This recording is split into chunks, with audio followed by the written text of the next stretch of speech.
Olá, meu nome é Lúcia Ferrari, sou professora de língua italiana, linguística italiana e prática de ensino do italiano na Faculdade de Letras da UFMG. Nessa apresentação, o florentino, a língua da Divina Comédia e o italiano, vou apresentar uns cursos da evolução da língua italiana a partir do latim, do final do Império Romano, até chegar no italiano, passando pelo florentino, pelos vulgares e com especial foco na língua da Divina Comédia. Nessa apresentação, vou explicar o que são os vulgares italianos e por que um vulgar específico, o florentino do século XIII, teve prevalência sobre os outros. É esse florentino, justamente, aquele em que Dante escreverá a comédia, posteriormente foi apelidada de divina pela sua grandeza. Vou também tocar dois pontos do debate sobre a língua italiana, no século XVI e no século XIX, e vou finalizar explicando o que é o vernáculo florentino e por que a paternidade linguística do italiano é do Dante da Divina Commedia.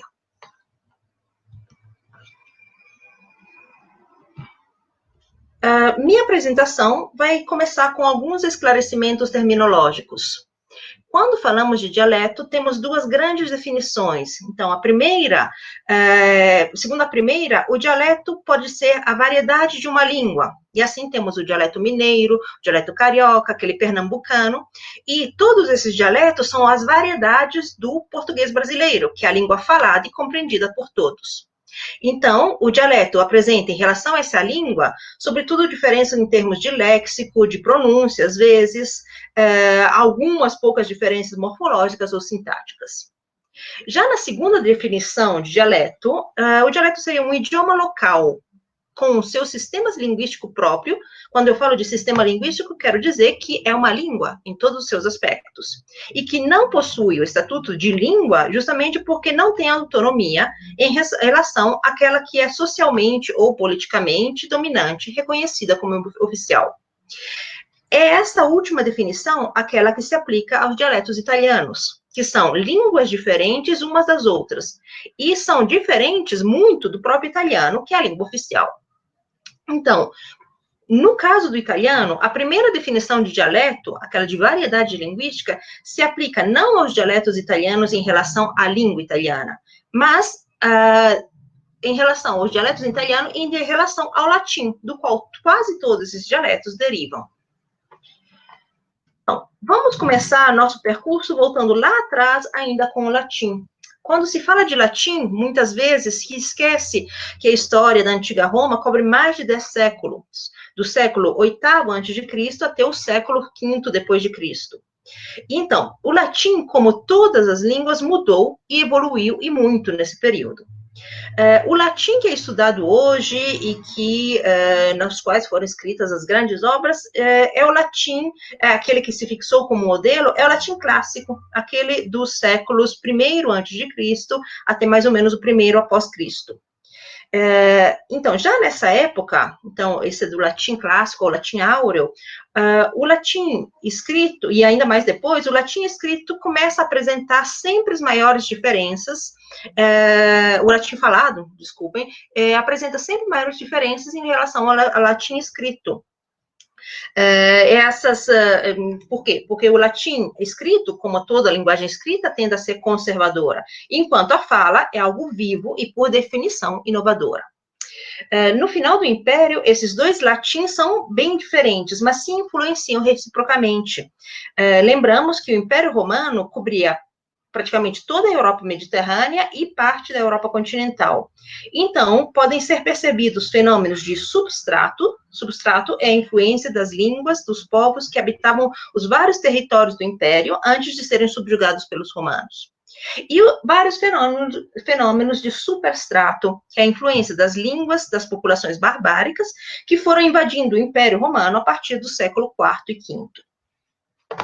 Aqui nesse slide podemos ver alguns exemplos de termos do latim clássico, do latim vulgar e o que se tornaram no italiano, mas no italiano temos também termos que derivam ainda do latim clássico. Por exemplo, branco, em italiano é bianco. No latim vulgar era blanco, o latim vulgar era aquele falado, enquanto que no latim clássico, aquele escrito, era albus.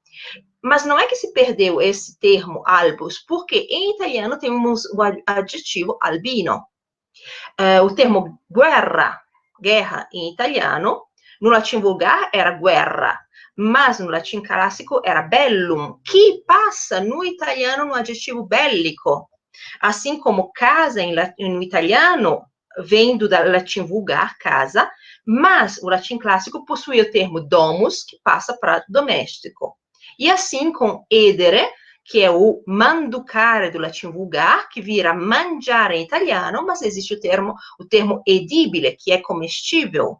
Como equus, existe o termo equino, que se refere a alguma coisa de cavalo, enquanto em italiano o termo utilizado é cavallo, que vem do latim vulgar, cavallus. Após a queda do Império Romano, observamos a formação das línguas românicas. Do ponto de vista diastrático, é bom esclarecer, a diastratia é a variação das diferentes camadas sociais da população. Então, do ponto de vista diastrático, há uma grande diferença mesmo na fala ao longo do Império Romano, especialmente após o primeiro século. Então, havia o sermo urbanos, que era a fala das pessoas que moravam nas cidades, que era diferente do sermo rústicos, que era a fala das pessoas que viviam nos campos, que era diferente também, ou tinha alguma variação em relação ao sermo militares, que era aquele dos soldados, ou o sermo cotidianos, que era aquele do dia a dia das pessoas, das mulheres com seus filhos e tal. O sermo vulgares, vulgus, quer dizer povo, então a fala do povo, inclui todo esse conjunto das variantes da língua latina falada pelos diferentes povos que habitavam o Império Romano. Nesse sermo vulgar, nessa fala, então, há uma maior influência das línguas de substrato e uma menor codificação escrita, quer dizer, não era uma língua escrita muito na literatura, muito pouco, só no final do Império Romano se escreve alguns romances escritos, por exemplo, haverá alguns poucos escritos nesse sermo vulgares, mas temos grafites, temos inscrições que nos deixam esse testemunho. Então, o termo românico, ou românico em português, deriva do advérbio latino romanice, e se referia à fala coloquial, quer dizer, a fala do dia a dia das pessoas, do povo, romanice loqui, e se contrapunha à fala formal em latim das classes mais abastadas, que era o latino eloqui. Então, a área geográfica em que se difunde esse tipo de fala, quer dizer, todo o Império Romano era conhecida como România. E aqui vemos um mapa das línguas românicas ou as línguas neolatinas, aquelas onde essa influência do latim, desse tipo de latim, que era o latim falado pelo povo, se difunde. Então, temos toda a Europa mediterrânea, sim, a Península Italiana, o que será a França, então nós temos o francês e o occitano, temos a Península Ibérica e temos a Romênia, que fica aqui mais na Europa Central, na Europa do Leste. Esse outro mapa mostra mais em detalhes a Península Italiana, e aqui nós temos sua situação linguística. Então, se havia vulgares, essas línguas românicas, ou língua do povo, lembramos, vulgar, língua do povo, do vulgo, esses vulgares em várias partes da península, na Itália também não é diferente, em várias partes da Europa, na Itália também não é diferente. Então, aqui nós temos vários tipos de vulgares diferentes, que todas derivam do latim, apresentam todas uma forte influência das populações que habitavam a península, seja as populações que habitavam antes da chegada dos romanos ou durante a chegada dos romanos. Aqui nós tínhamos, por exemplo, os celtas e várias tribos celtas diferentes, aqui na Itália do Norte, aqui tínhamos os etruscos na Itália Central, os toscos na Itália do Sul e assim por diante. E, então, os vulgares são, portanto, essas línguas faladas pelas diferentes populações que habitavam a península, e como podemos observar, são línguas diferentes, e aqui estamos falando de macro-regiões, mas nas micro-regiões também havia diferenças substanciais. As línguas de substrato têm uma prevalência forte, mas tem também uma influência muito menor, especialmente no léxico das línguas de superestrato, que são aquelas dos povos que irão invadir a Península Itálica a partir da queda do Império Românico até mais ou menos o ano 1000. Então, como dissemos, os lugares são as línguas do povo, portanto, prioritariamente aquelas faladas. Os documentos oficiais, continuam a ser escritos em latim por muito tempo. Era um latim bem diferente daqueles da Idade Áurea, muito corrompido, mas ainda fazia-se questão que os documentos fossem escritos em latim. Lembramos que as pessoas alfabetizadas na Idade Média eram pouquíssimas. Os próprios reis, os próprios governantes, muitas vezes não eram alfabetizados. Lembramos o caso de Carlos Magno, por exemplo, que era analfabeto, sabia mal assinar. E quem era alfabetizado, quem tinha esse poder da escrita, eram pessoas que tinham vínculos com a igreja. Então, faziam parte do clero ou, de qualquer forma, trabalhavam para o clero. A partir do final do século IX, X, começam a aparecer alguns testemunhos documentais em vulgar. Agora vamos ver, especialmente na Itália, não vamos falar da Europa, mas da Itália. E esses primeiros textos escritos em vulgar, geralmente são pequenas glossas ou pequenos textos comerciais ou jurídicos. Começam com, nas margens de contratos escritos em latim, se usava escrever, para não deixar a margem branca, de escrever pequenos comentários, pequenos contos, pequenas cantigas em vulgar, daquilo que estava na moda. Às vezes os amanuenses nos mosteiros escreviam algumas frases em vulgar, como, minha mão está doendo muito, na margem de textos que eles estavam copiando. Agora, os primeiros textos realmente escritos em vulgar são textos comerciais ou jurídicos, justamente porque, sendo comerciais ou jurídicos, devem ser entendidos por várias pessoas e não somente pelo clero. Então, nós temos, por exemplo, o Indovinello Veronese, que é um pequeno jogo de adivinhação, que é do século IX, que foi encontrado em documentos em Verona. O Plácido Capuano, em Capua, em 960 após Cristo, nós temos um processo sobre a posse de um terreno dos monges. E alguém foi reclamar que os monges tinham ocupado ilegalmente esse terreno, e durante o processo houve o testemunho de uma pessoa do povo, e o testemunho foi transcrito não em latim, mas em vulgar. Depois nós temos, por exemplo, a postila miatina. Uma postila é uma pequena anotação em um contrato de um escrivão que justamente se falava de uma herança, e aqui ele escreve em vulgar. Ou a inscrição de São Clemente, que é essa aqui, e a inscrição de São Clemente, na Basílica de São Clemente, em Roma, no século XI, é como se fosse uma história em quadrinhos, em que tem essa pequena narração desses personagens, e saem da boca deles, não frases em latim, mas frases em vulgar. Lembrando que são todos vulgares diferentes para regiões diferentes.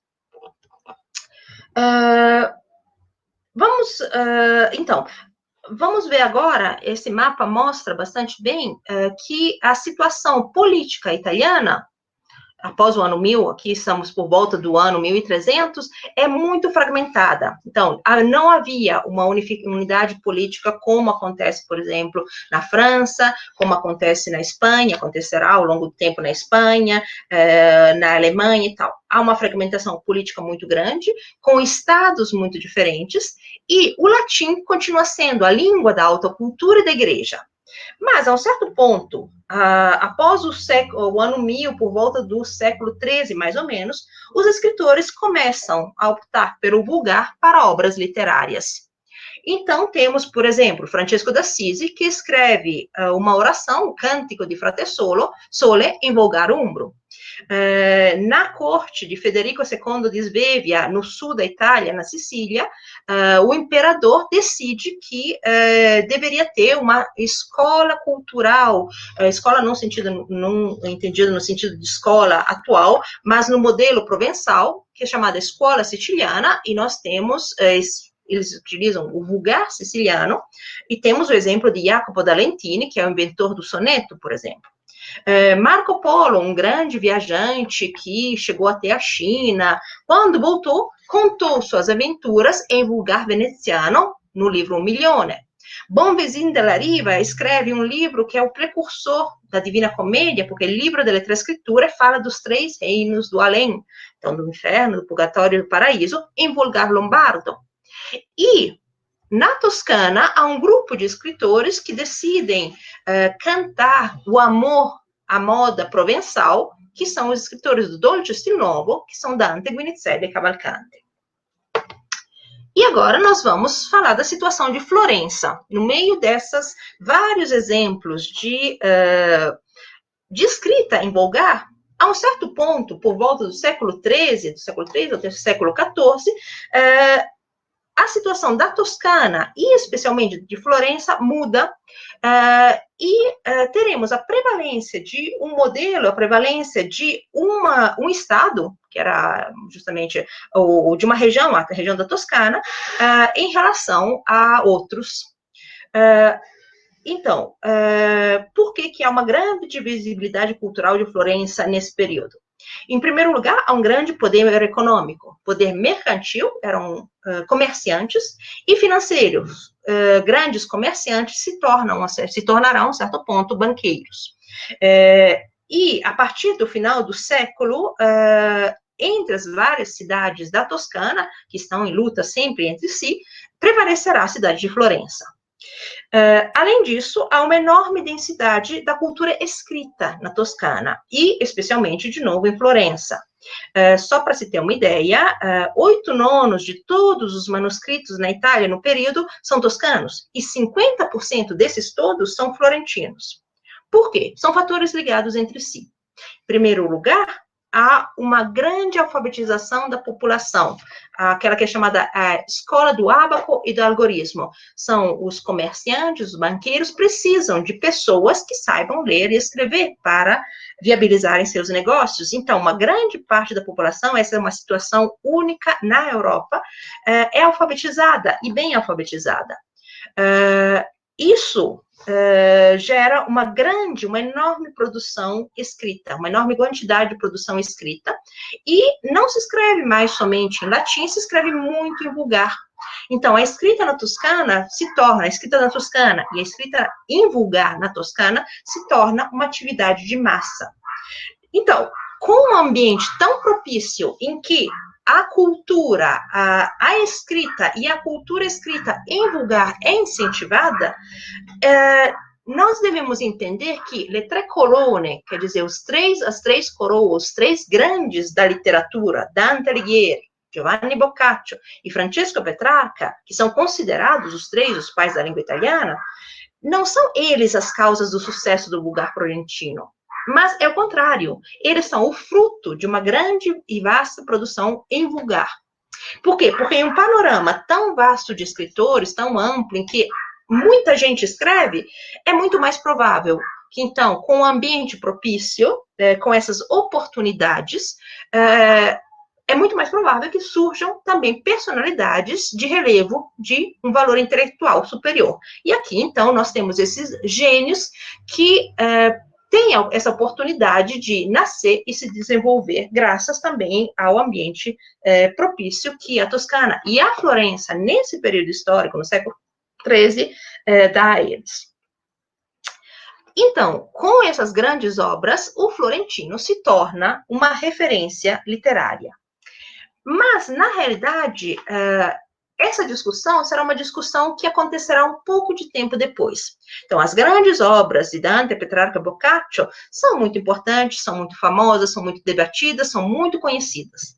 Mas, somente 2 séculos depois, elas se tornarão, e o florentino se tornará uma língua de referência literária para todo o território italiano. E aqui, de novo, a questão é histórica.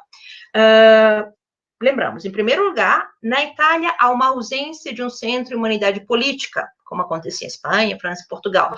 Então, a falta da unidade linguística é uma discussão no nível intelectual, no nível dos literatos. Mas se sente essa necessidade de uma koiné é uma língua comum literária italiana, não estamos falando de língua falada, estamos falando de uma língua em que todos possam escrever, que todos possam compreender, que não é mais o latim. Esse debate é possível também porque, com a invenção da impressão escrita, da impressão de Gutenberg, há uma grande difusão de textos escritos. Essa grande difusão permite que as pessoas sejam mais conhecidas, mas também, na hora de imprimir novos livros, precisa ter umas normas a serem seguidas, senão há aquela confusão. E, então, começa no século XVI um debate sobre a língua italiana, e, de novo, não é um debate político, mas é um debate dos intelectuais. Há três grandes posições: a posição cortegiana, que é aquela de Trissine Castiglione, a posição do florentinismo vivo, que é aquela de Maquiavelli, e a posição purista de Bembo. Não vamos aqui nos delongar, mas, basicamente, a posição cortegiana dizia que deveria ser criada como se fosse uma língua artificial que levasse em conta as várias línguas das grandes cortes da Itália. A posição do florentinismo vivo, de Machiavelli, afirmava que não, deveria ser tomado como modelo o florentino, mas não o florentino de Dante, Petrarca e Boccaccio, mas o florentino da época em que eles estavam vivendo, aquele de 2 séculos depois. E a terceira posição é a posição purista, que é aquela de Bembo, que é a que vai ganhar esse debate, que, em vez disso, não, precisamos ter modelos, e esses modelos serão Petrarca e Boccaccio, e um pouco, de maneira menor, o de Dante, e veremos mais para frente por quê. Então, a posição de Bembo, que é aquela vencedora, é bem descrita, ele explica nesse livro, que é Prosa della Volgar Lingua. Ele parte do princípio da imitatio latina, que era, assim, deve-se imitar o que já foi feito por grandes personalidades. Então, para se imitar o modelo, deve ser algo já feito. Então, para o italiano, qual o modelo literário já feito? O Canzoniere de Petrarca, para a poesia, e o Decameron de Boccaccio, para a prosa. E vemos que aqui não comparece, ele fala brevemente em Dante para a poesia épica, mas menos, e vamos ver por quê no final dessa apresentação. Então, o italiano literário, aquele que será utilizado, então, pelos escritores nos próximos séculos, deverá ser modelado em obras florentinas, só que de um florentino que já não existia mais, porque, enquanto isso, o florentino evoluiu. O florentino falado e também aquele escrito, porque ainda não havia um modelo. Então, o florentino de 2 séculos antes. É importante dizer que a proposta de Bembo se impõe em toda a Itália, mas na Toscana não, e especialmente em Florença não se impõe essa proposta. Por quê? Porque, enquanto isso, o senhor de Florença, enquanto isso, Florença tinha se tornado uma senhoria, quer dizer, havia um senhor, uma família que comandava, o senhor de Florença é Lorenzo de Medici, que está atuando uma política expansionista sobre a Itália, quer dizer, o objetivo dele é que Florença se expanda e domine a inteira península italiana. Para fazer isso, ele percebe que arte, cultura e língua são instrumentos de dominação. Quer dizer, aquelas grandes obras, afrescos, e grandes igrejas, e palácios, e estátuas, são para mostrar quanto é grande e quanto é importante Florença, e a língua é um instrumento de dominação. Ele pede aos seus aos literatos que ele reúne em sua corte, que façam essa raccolta aragonese, que é uma antologia crítica da literatura florentina, com traduções de clássicos latinos em florentino, poemas dedicados aos maiores reinantes da Itália, e, muito interessante isso, formulários de textos já prontos, que é só depois preencher e usar como modelo, para os documentos, as chancelarias, os documentos oficiais, tudo em florentino. Do ponto de vista político, a política de Lorenzo de Medici faliu, mas, do ponto de vista literário e linguístico, fortaleceu ainda mais na Toscana a identidade linguística do povo toscano.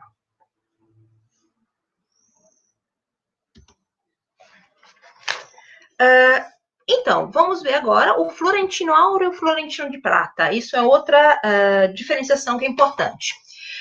Então, o Florentino de Dante, Petrarca e Boccaccio é chamado Florentino Áureo. E é um florentino que tem algumas características próprias. É o florentino da metade do século XIV.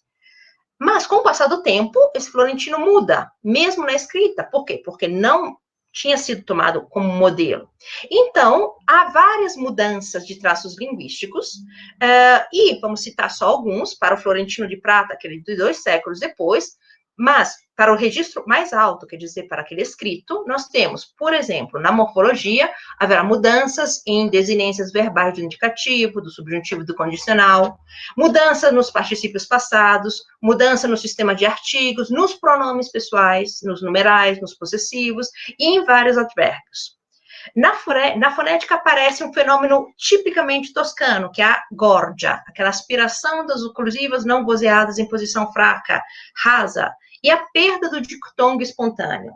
Na sintaxe, a expressão do pronome sujeito obrigatório e sua reduplicação, por exemplo, lei lavar. E no léxico tem toda uma série de termos específicos que são usados somente no florentino. Então, a língua de Dante. Vamos ver agora, então, vimos que a língua de Dante ficou fixada, mas, enquanto isso, o florentino mudou.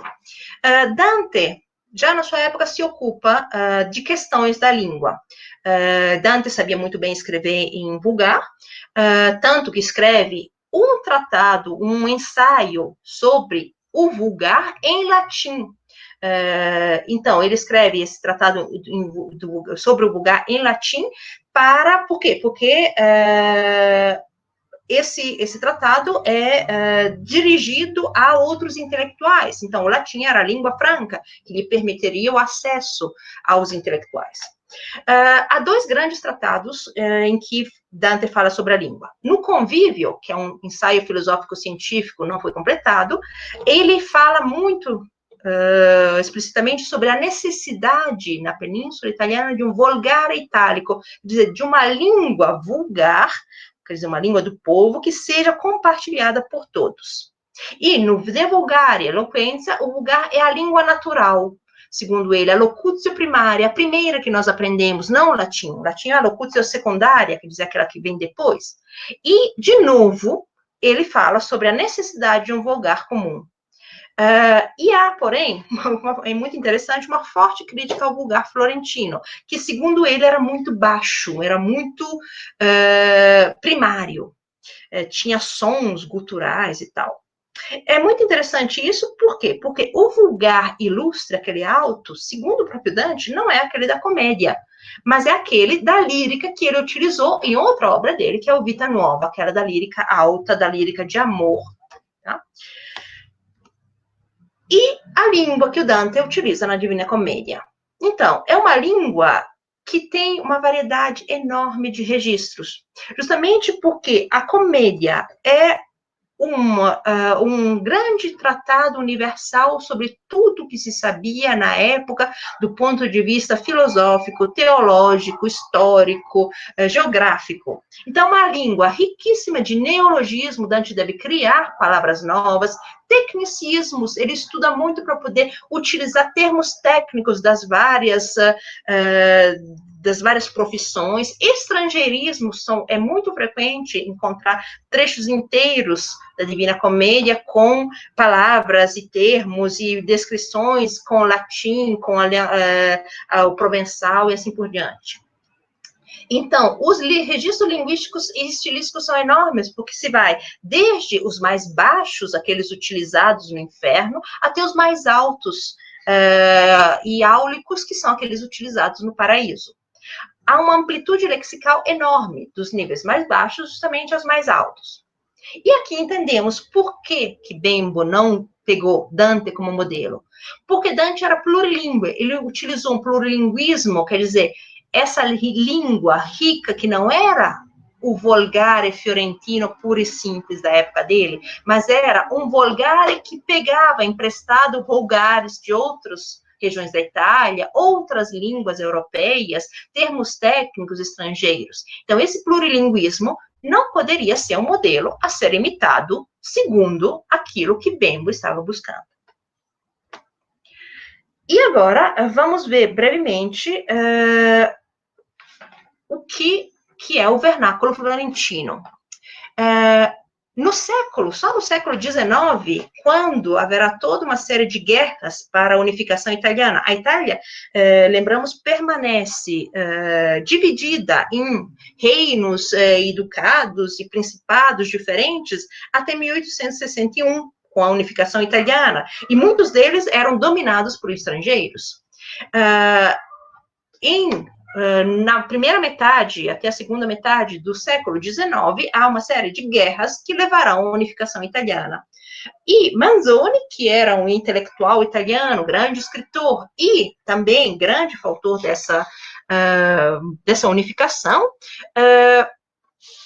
ele volta à questão da língua. Se teremos um Estado italiano unificado, deveremos ter uma única língua para toda a Itália, porque lembramos, a esse ponto nós temos um italiano literário, que era esse italiano artificial que foi sendo levado pelo modelo de Bembo, e que era considerado o italiano, e temos os dialetos, que são aqueles falados pela população. O próprio Manzoni era bi ou trilingue, porque ele escrevia nesse italiano, que era o italiano literário, que tinha um pouco mudado, com certeza, mas ele falava em dialeto milanese, e ele também falava e escrevia em francês, porque a mãe dele morava na França.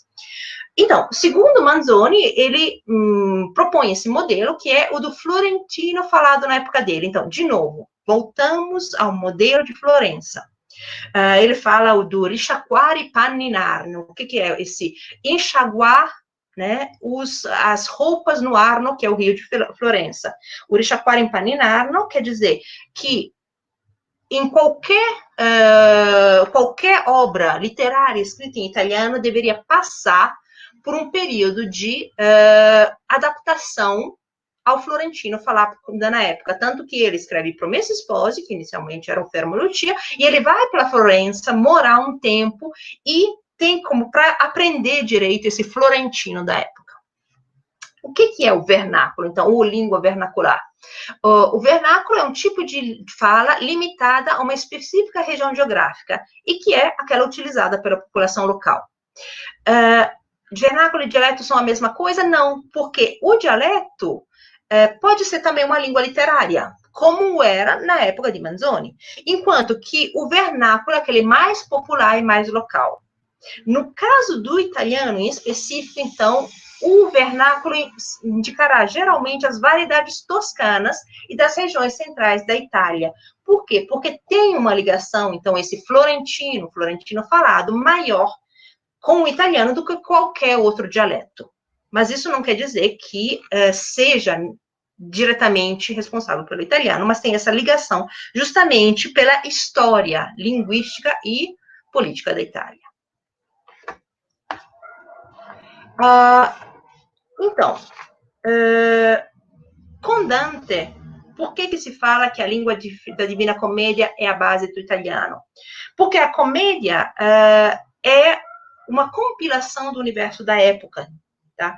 Com Dante tem-se, na Península Italiana, um modelo vulgar que não trata somente de um assunto, ou da poesia amorosa, ou da poesia épica, mas que é capaz de escrever e descrever os temas mais baixos e do cotidiano até aqueles mais altos e complexos. Será essa língua, e não aquela proposta por Bembo, aquela que será utilizada como modelo na literatura. Se nós olharmos 90% do léxico fundamental do italiano, quer dizer, as 2.000 palavras do italiano contemporâneo, as 2.000 palavras mais frequentes do italiano de hoje, já comparecia na comédia.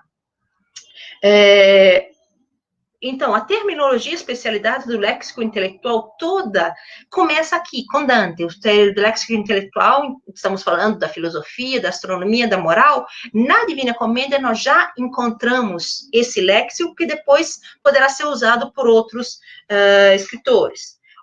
A sintaxe também tem um novo uso. Até aquele momento, os vulgares utilizavam uma sintaxe bem simplificada. Para as argumentações muito complexas que Dante fez na Divina Comédia, foi criada por ele uma sintaxe do vulgar toscano, do vulgar fiorentino, uma sintaxe muito mais complexa. E isso teve consequências em como é possível argumentar hoje em dia em italiano. Então, a discussão sobre a unificação linguística foi sempre conduzida em uma dialética entre o centro e a periferia. O centro é Florença, e a periferia serão vários outros centros culturais da península. Em um momento será Sicília, em outro a Itália Central, em outros os centros padanos, Veneza, Milão, Roma, Nápoles.